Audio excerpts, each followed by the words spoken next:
There is a pressing need to professionally develop our next generation. Leadership supply hasn't kept up with demand.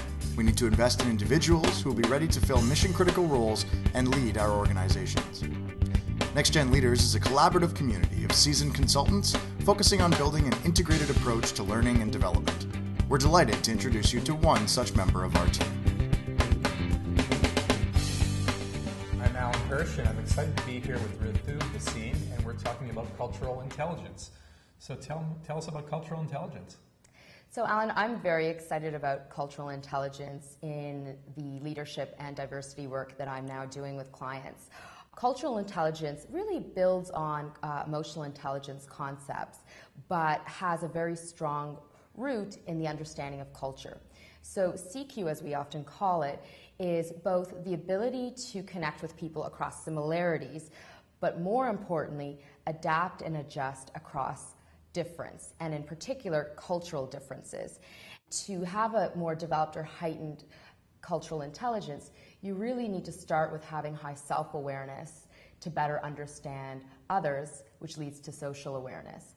And I think that the key benefit of understanding cultural intelligence and having this as a skill is that in 2012, when workplaces are increasingly diverse as our customer client bases, the ability to connect with someone, even though they may think, feel, and act differently based on their cultural values, is heightened when you understand, for example, that how they're behaving, which is different than how you would behave, isn't a personality trait but is rooted in culture. Can you give us some examples of cultural differences? Sure. So one of the things that many American companies in particular found when they first started doing work in East Asia, or Japan in particular, is that as North Americans, we tend to be far more direct in the way in which we communicate, whereas East Asian cultures, Japanese culture, tends to be far more indirect. And so when American companies first went into East Asia and Japan, often it was found that the communication style was perceived to be far too brash or abrasive or even rude in instances.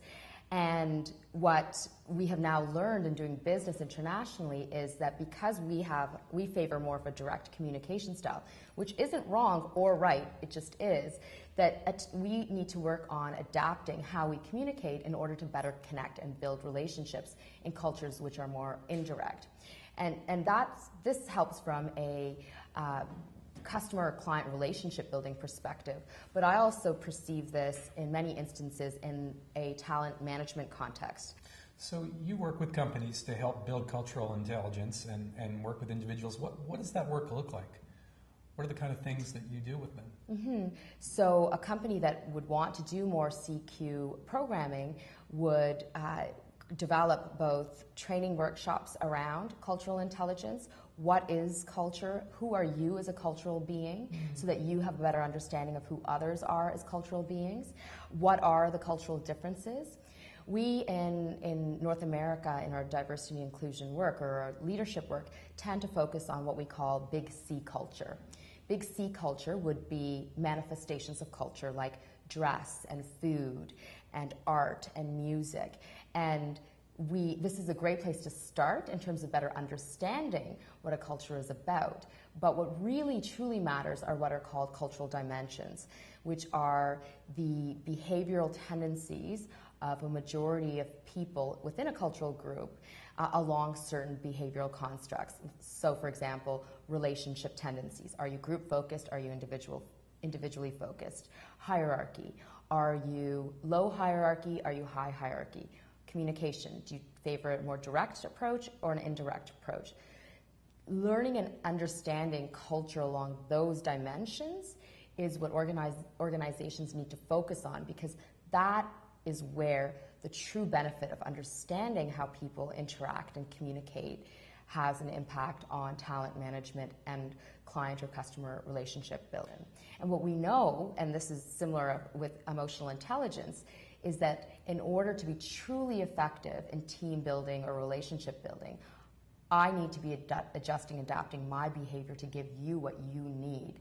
And if I view you and focus just on what makes us the same, I'm not adjusting and adapting across what makes you different from me and therefore giving you what you need. When you have a workplace where people feel comfortable being who they are, their core essence of being, and they can bring their culture, the many layers of their cultural identity to work, they will be far more engaged, they will be far more productive, the morale will be higher, they will be more attentive, they will come to work more often, and that essentially drives your bottom line.